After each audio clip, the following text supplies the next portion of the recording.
स्वागत आणि आता बातमी आहे बीडमध्ये सध्या प्रचाराने वेग धरलेला आहे आणि अशातच एका सभेत जातीपातीच्या राजकारणाच्या चर्चेमुळे भाजपच्या नेत्या पंकजा मुंडे चांगल्या संतापल्या।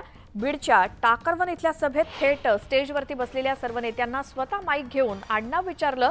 तसंच लोकसभा निवडणुकीची आणि प्रचाराची पातळी घसरत असल्यामुळे त्यांनी चिंता व्यक्त केली। माझ्या संदर्भात जातीची चर्चा केली जाते, त्यामुळे खूप वेदना होतात असे देखील पंकजा मुंडे म्हणाल्यात। मला ज्याला बोलायचं त्याला मी सोडत नसते। वंचितांची वाली आणि पीडितांची वाली बनण्यासाठी मी गोपीनाथ मुंडेंच्या चितेवरती शपथ घेतली आहे असं वक्तव्य पंकजा मुंडेंनी केलं।